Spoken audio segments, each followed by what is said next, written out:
Bonjour à tous, bienvenue dans Territoire d'Info, une émission de Public Sénat, de la presse quotidienne régionale et de TV5 Monde avec les meilleurs moments des interviews politiques de la semaine.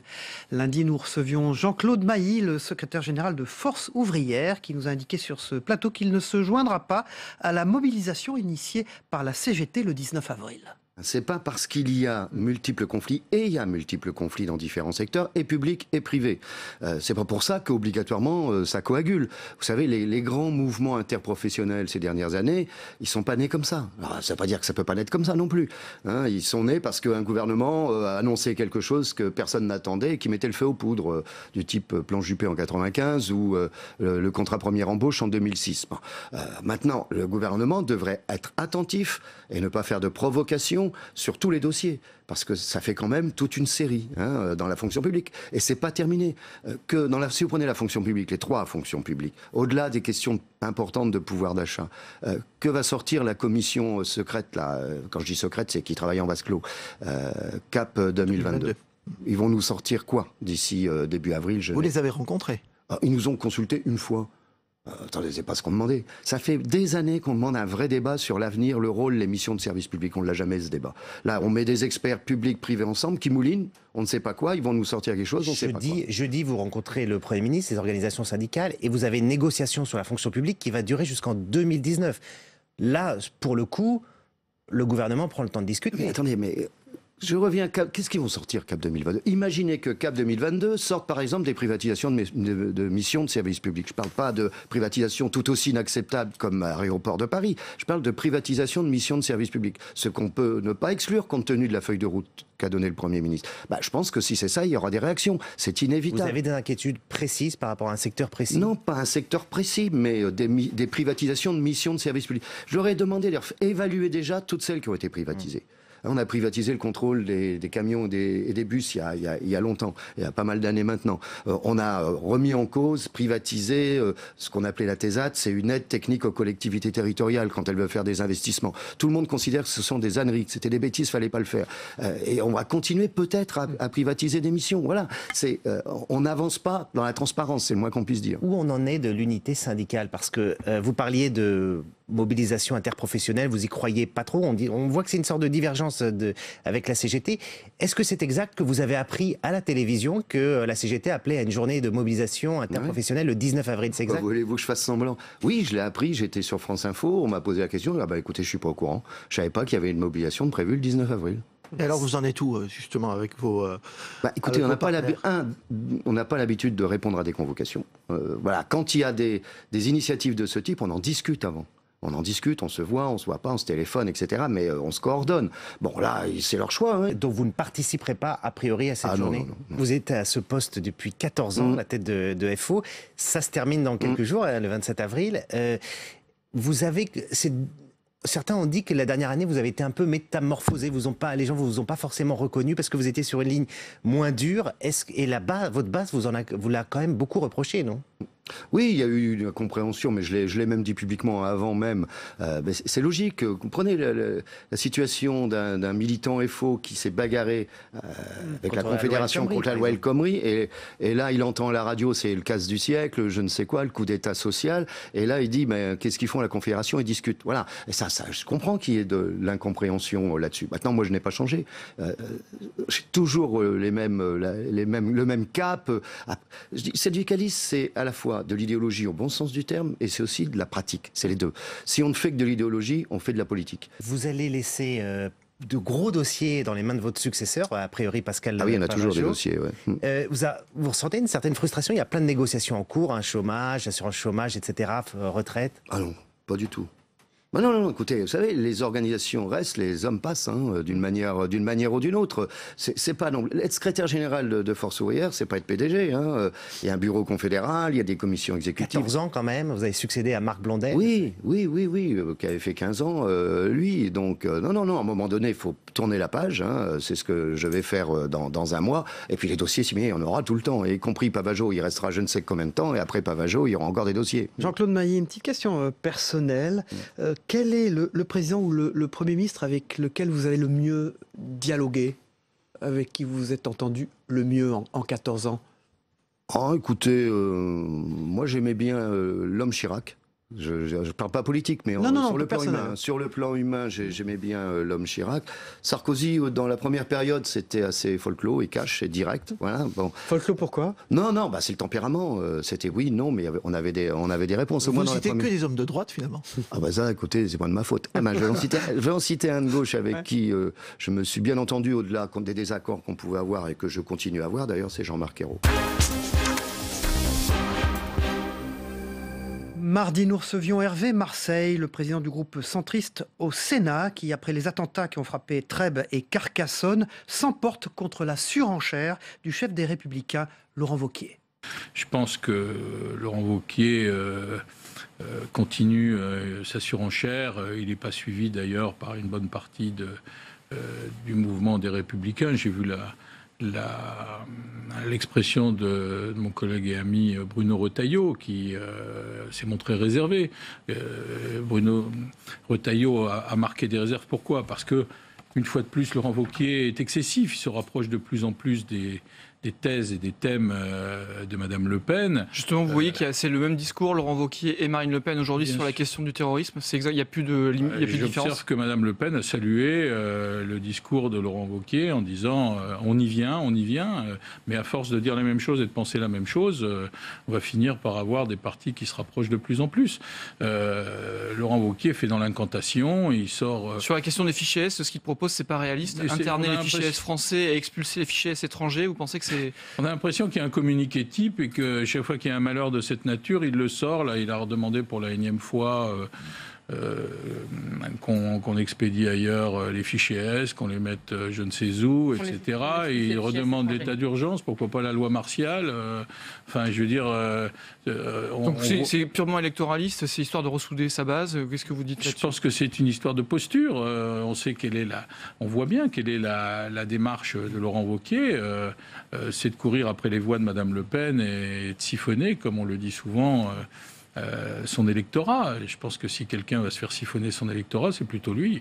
Et à force de vouloir ressembler à Madame Le Pen pour attirer ses électeurs, je pense que ça va finir mal. C'est la raison pour laquelle nous autres, au centre, nous sommes extrêmement réservés vis-à-vis de cette démarche et nous avons dit clairement depuis déjà pas mal de mois que, évidemment, nous ne partagions pas cette démarche, nous ne partageons pas ces idées-là et que nous nous sentons déliés de tout accord. Mais Hervé Marseille, Manuel Valls a lui demandé l'interdiction du salafisme. C'est aussi une piste sur laquelle vous êtes prêt à réfléchir ou là encore, vous dites que c'est de la posture ? C'est difficile, lui-même le reconnaît. Je veux dire, il y a deux branches dans le salafisme. On ne va pas rentrer dans les détails du salafisme. Enfin, il y a une branche un peu belliqueuse et puis une branche, le quiétisme, qui est un peu plus, j'allais dire, religieuse et banale. Donc, comment fait-on dans un pays de droit comme le nôtre pour interdire une religion ? On peut travailler sur le sujet, mais à ce moment-là, il va falloir interdire d'autres religions aussi. Vous posez les problèmes et qu'est-ce que vous dites à l'opinion ? Mais écoutez, on a un arsenal législatif. On ne peut pas, j'allais dire, faire dans l'exorcisme chaque fois qu'il y a malheureusement un acte terroriste et qu'il y a un drame de cette nature, dire on va régler le problème, on va refaire une loi. Il y a eu environ entre 10 et 15 lois qui ont été votées. On a l'arsenal législatif. Révision constitutionnelle, Hervé Marseille. Emmanuel Macron va recevoir demain Gérard Larcher et François de Rugy. On imagine bien que la révision constitutionnelle sera au menu de cette rencontre entre les trois hommes. Est-ce qu'il est temps qu'Emmanuel Macron tranche réellement sur ce dossier ? Bon, il y a beaucoup de sujets sur lesquels on attend le président de la République. C'est vrai qu'il a lancé... Sur celui-là, on vous attend, vous, la révision constitutionnelle. Écoutez, le président de la République, il a lancé la réforme des institutions au Congrès, réuni à Versailles au mois de juillet 2017. Il a donné les grandes lignes. Et notamment, il a dit moins de parlementaires pour un travail plus efficace et plus rapide. Là-dessus, moins de parlementaires, c'est combien ? Quel est le bon chiffre pour vous ? On nous dit un tiers, 30%, et maintenant le Premier ministre, quand il nous a reçus, a dit entre 25 et 30%. Si on veut que les territoires soient correctement représentés, la baisse, oui, mais plutôt autour de 25 qu'autour de 30. Parce qu'il faut au moins, le président du Sénat l'a rappelé, un député, un sénateur par département. Et vous avez des garanties là-dessus, qu'il y aura que le maintien d'au moins un sénateur par département de la part de l'exécutif ? J'ai pas d'éléments aujourd'hui, mais je pense que oui. Mercredi, Fabienne Keller, la sénatrice Agir la droite constructive, salue la mémoire du lieutenant-colonel Arnaud Beltrame sur ce plateau et rappelle que l'hommage qui lui est rendu le mercredi 28 mars doit être un moment d'unité nationale. C'est un moment très important. Arnaud Beltrame a donné sa vie. Voilà, parce que c'est sa mission, parce que c'est les valeurs qu'il porte, c'est son engagement à travers lui. Voilà, c'est tous les gendarmes qui s'engagent, les gendarmes, les policiers, les pompiers. Donc, il est évidemment important que la nation porte ce moment symbolique, salue sa mémoire. C'est un héros de la nation. Hier, Gérard Larcher a cité une phrase magnifique. La mort des héros est dans le cœur de la nation. Enfin, c'est un moment qui me semble devoir être un moment d'unité nationale. On laisse le quotidien, on laisse les autres dossiers et on se souvient que nous vivons en démocratie, nous avons une organisation de notre nation et celle-ci est rendue possible par des personnes qui s'engagent au quotidien. Et je crois que c'est vraiment important que tous les Français puissent à un moment donné y réfléchir. J'ai vu que le ministre de l'Éducation a décidé qu'il y avait un Jean-Michel Blanquer. Voilà, Jean-Michel Blanquer, il y avait un temps de réflexion ce matin dans tous les établissements, d'échange. Et franchement, je crois que c'est important que la nation soit à l'unisson. Pour la famille aussi, les proches d'Arnaud Beltrame, c'est un geste héroïque, magnifique. Il faut que chacun en prenne la mesure. Oriane Mancini, unité de la nation, mais pas d'unité de la classe politique. Unité de la nation, ce matin, exactement, mais pas d'unité de la classe politique ces derniers jours, notamment de la part des Républicains. Est-ce que vous le déplorez ? Moi, je regrette les polémiques. C'est pas le moment des polémiques. Donner aux Français le sentiment qu'il y a une solution facile face au terrorisme, ça ne correspond pas à la réalité. Je voudrais dire que hier, nous avions une séance de questions d'actualité au Sénat et qu'elle était empreinte d'une grande dignité, conscient, je crois que nous sommes en tant qu'assemblée des sages, que l'essentiel là, c'est de sauvegarder l'unité nationale et de montrer que tous les responsables sont unis face au terrorisme. Il n'y a pas de solution simple, mais on est mobilisés. Et le Premier ministre a répondu sur le fond, renforcement du renseignement, coopération entre les renseignements des différents États européens, puisque parfois ces terroristes circulent en Europe. Enfin, voilà, c'est plutôt la mobilisation, le sujet. La séance était un peu plus agitée à l'Assemblée nationale qu'au Sénat. Est-ce qu'Édouard Philippe a eu raison de parler de la légèreté de ceux qui promettent le risque zéro ? C'était la bonne expression ? Je partage cette vision. À nouveau, ce n'était pas du tout le moment. Et des solutions faciles, il n'y en a pas. Par exemple, incarcérer tous les fichiers, c'est pas possible parce qu'il n'y a pas eu de procédure judiciaire et ce ne serait pas efficace, nous disent les spécialistes du renseignement, puisque certains doivent être en situation pour en fait servir au service de renseignement pour remonter les filières et les organisations. Donc 85 ans, Mireille Knoll, rescapée de la rafle du Veldiv, sauvagement assassinée vendredi. Le mobile antisémite a été retenu. Nous sommes en 2018 en France. Qu'est-ce que ça dit de notre société ? C'est un crime horrible, monstrueux, semble-t-il, par son mode opératoire, enfin tel que on l'explique. L'antisémitisme est présent sur notre territoire. Il doit être combattu avec détermination. C'est pourquoi les marches qui auront lieu ce soir seront importantes et elles mobilisent, on le voit, beaucoup de Français. 18h30, place de la Nation. Voilà, mais aussi à Strasbourg, dans ma ville. Vous y participerez à titre personnel ? Oui, j'y participerai à Paris avec beaucoup de collègues élus. Parce que symboliquement, c'est l'exclusion, c'est inadmissible. Au motif de sa religion, qu'on soit ainsi sauvagement assassiné, ça va tellement à l'encontre de nos valeurs républicaines qu'il faut dire stop. Malheureusement, les actes antisémites se répètent. Il y a une montée de l'antisémitisme en France aujourd'hui ? Quand on regarde les réseaux sociaux, je les regarde peu parce que c'est affreux, mais il y a eu une forme de libération de la parole inadmissible. Alors quand elle est vraiment très excessive, elle est effacée, mais je pense qu'il y a une banalisation de l'antisémitisme qui est inadmissible et il faut la combattre dans le monde éducatif, dans la société et aujourd'hui à travers ces marches symboliques. Est-ce que les Juifs sont encore en sécurité en France aujourd'hui ? Écoutez, là aussi, il faut se donner les moyens. de les protéger, mais il faut aussi porter le dialogue, le respect de la religion de chacun. Moi, je viens d'Alsace. Nous sommes en terre concordataire. Il y a beaucoup d'actions visant à mieux connaître les autres religions. Et je pense que l'inculture, donc pas de respect parce qu'il n'y a pas de connaissance de l'autre, c'est ce qui est la racine en fait de ces actes. Et il faut travailler sur l'éducation, la connaissance, le respect. Ce qui fait partie de notre histoire, la religion, c'est notre histoire. Jeudi, au lendemain de l'hommage national à Arnaud Beltrame, qui lui a été rendu aux Invalides par Emmanuel Macron, nous recevions Gérard Longuet, l'ancien ministre de la Défense, qui rend hommage au lieutenant-colonel. C'était très important. La gendarmerie a organisé une très belle manifestation pour un de ses officiers, qui restera exemplaire. Je pense que c'est une personnalité qui va marquer durablement l'histoire du... Sa mémoire vivra, titre le Midi Libre. J'en suis persuadé, sa mémoire vivra. C'est un homme qui a tout parfait dans son comportement, dans son attitude, dans sa carrière. Et je crois vraiment qu'il n'y a aucune ambiguïté. Et le président de la République a trouvé les mots justes. Il a dit qu'il incarnait l'esprit français de résistance. Son nom restera celui de l'héroïsme. Il a surtout dit une chose qui est très agréable, c'est que la France avait un esprit de résistance. Il y a souvent un dénigrement de notre pays. Il est bon que le président de la République rappelle que notre histoire est faite de... Il n'y a pas que des héros en France, mais il y en a suffisamment pour que nous soyons fiers de notre pays. Alors, il n'y a pas eu de trêve politique après cet attentat de Trèbes. L'exécutif a été attaqué, notamment par votre camp, Gérard Longuet. Laurent Wauquiez a pointé... Par notre président du parti, oui. Par Laurent Wauquiez, qui a pointé l'irresponsabilité politique. Je veux dire par là qu'il s'est exprimé sans avoir réuni son bureau politique et sans rendre compte à qui que ce soit. Parfait. Je vais juste dire ce qu'il a dit, les responsabilités politiques à la tête de l'État. Et il demande à Emmanuel Macron de sortir de sa coupable naïveté. Si je comprends bien, vous ne partagez pas ces mots ? Non. Je pense que c'est...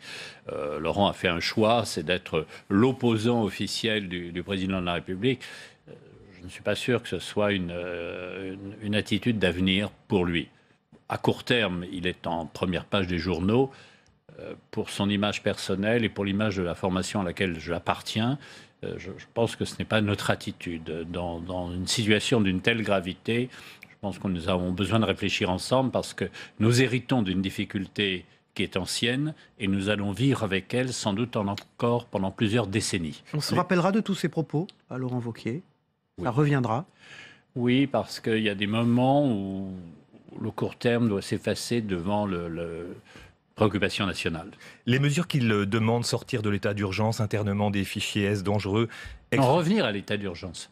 Revenir à l'état d'urgence, pardon. Internement des fichiers S dangereux, expulsion des fichiers S étrangers. Est-ce que ça vous semble réaliste ? Alors, est-ce qu'on n'est pas dans la surenchère électorale ? Non, il y a un tri à opérer. Il est certain, par exemple, que dans l'expulsion de fichiers S qui sont manifestement actifs et qui n'ont pas la nationalité française, on aurait bien tort de s'en priver.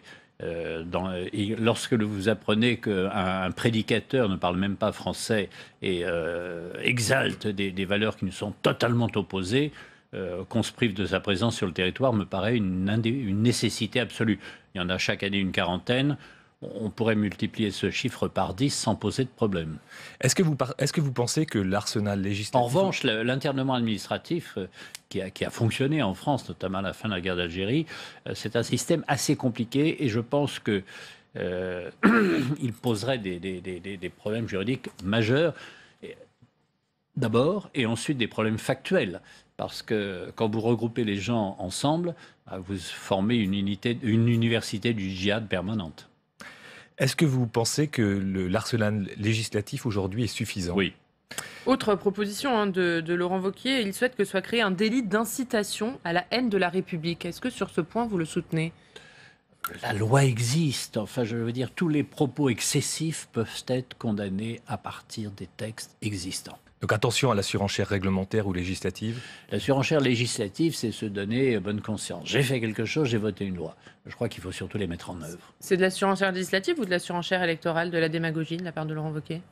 C'est un positionnement que je ne lui aurais pas conseillé s'il m'avait demandé mon avis. Mais il a demandé l'avis de personne. Est-ce que du coup, on comprend bien que vous prenez vos distances avec lui, en tout cas sur ces questions. Est-ce que vous êtes inquiet de la ligne que fait suivre Laurent Wauquiez à votre parti? Non, je pense que sur la vie politique, à l'intérieur d'un mouvement, c'est un débat. Le débat s'ouvrira. Je souhaite simplement qu'il soit organisé, ce qui n'est pas encore tout à fait le cas. C'est une présidence solitaire? En tous les cas, l'actualité explique qu'il ait pris position. Il ne serait pas inutile qu'il partage ses réflexions avec ses amis. Sinon, il risque de ne plus avoir d'amis. Vous savez, un ami, c'est quoi? C'est qui, pardon? C'est quelqu'un avec qui on partage des réflexions. Vendredi, nous recevions Marie-Noëlle Lienemann, ancienne ministre, sénatrice, membre du Parti socialiste. Au lendemain de l'élection officielle d'Olivier Faure, le premier secrétaire de son parti, elle fait l'état des lieux du Parti socialiste. C'est vrai qu'il y a tout à reconstruire. On est arrivé à un seuil très bas mais enfin, c'est des vrais adhérents. C'est pas des clics sur Internet. C'est des gens qui viennent, qui votent. Quand on pense à ce qu'a été le Parti socialiste, voilà. Et qu'on regarde ce chiffre, c'est vrai que évidemment, il y a une abîme. Je ne vais pas passer mon temps à me jeter des cendres sur l'état dans lequel nous sommes. Ce qui doit nous faire encore plus réfléchir, c'est la grande hétérogénéité sur les territoires. Parce que vous avez des territoires entiers où le nombre de votants est extrêmement bas. Alors, c'est par exemple les très grosses fédérations où il y a un taux de votants, la Haute-Garonne, on en est même un peu étonné, mais bon, passons. Pour le coup, il y a quand même des territoires. Prenez un territoire comme le Pas-de-Calais, où là, ils ont fait un travail assez important pour justement qu'il n'y ait pas de contestation, etc. De mémoire, on est autour de 700 et 800 votants. Enfin, c'est très, très, très bas. Et puis d'autres territoires où on a très, très peu de présence. Donc, il y a une reconquête non seulement globale, mais aussi territoriale et dans les couches populaires qui doivent être notre priorité. Gros défi donc pour Olivier Faure. Olivier Faure qui, à la manifestation du 22 mars, s'est fait siffler. Alors, il est où le PS maintenant? Il est dans la rue, dans l'opposition, ou il est sur une ligne social-démocrate qui parfois peut être compatible avec certaines mesures de gouvernement? Non, ce qui a été notoire dans ce congrès, c'est que le PS s'est clairement fixé le cap de l'opposition. Bon, il n'y a pas que dans la rue. L'opposition, c'est aussi l'opposition parlementaire, c'est l'opposition qui va construire une alternative. Et d'ailleurs, on l'a vu dans le discours des candidats. Au début, il y a quelques mois, il y avait beaucoup de flottement chez une large partie de nos camarades. Et là, maintenant, ne serait-ce que dans les débats de congrès, dans les débats à la télévision ou dans les fédérations, tout le monde était plus opposant que moi. Tu meurs. Enfin, j'exagère, mais il y a quand même une grande force vers l'opposition. Donc, je crois que ça, c'est une chose qu'il va falloir acter. C'est d'ailleurs une de mes propositions que je ferai, puisque moi, je soutenais Emmanuel Morel, et que nous ferons avec Emmanuel Morel, c'est qu'il ne suffit pas d'être dans l'opposition. Pourquoi on est dans l'opposition? Pour les Français et pour préparer une alternative. Pour les Français, ça veut dire qu'il ne faut pas que cette opposition soit uniquement on râle et puis point à la ligne. Il faut essayer de construire un rapport de force politique, sociale, de conviction dans l'opinion. Et moi, je crois que ce serait bien que le Parti socialiste propose à tous ceux qui veulent construire cette opposition populaire et une opposition de gauche de pouvoir se rencontrer pour pouvoir savoir comment on peut être plus efficace, plus convergent. Marie-Noëlle Lienemann, vous avez soutenu Emmanuel Morel, effectivement. Est-ce que vous avez été surpris par la position de Martine Aubry, qui soutenu Olivier Faure, qui a aidé d'ailleurs le 22 mars à Lille, le jour où il s'est fait sortir hué dans cette manifestation? Est-ce que ce positionnement de Martine Aubry vous a surpris? Parce qu'elle a quand même été une des principales opposantes à la ligne de François Hollande. Vous savez, elle avait voté déjà pour la majorité. Elle veut toujours être dans la majorité, Martine. Bon, c'est un pari. Jusqu'à présent. Une question de cohérence quand même? En tout cas, elle a toujours voulu être dans la majorité du parti, jouer le centre du parti. Jusqu'à présent, ça n'a pas été d'une efficacité fabuleuse. Vous me direz, les courants de gauche non plus. Donc, c'est pas la peine de passer son temps à un truc. Moi, j'aurais préféré qu'elle réponde à l'appel que nous avions, nous, lancé.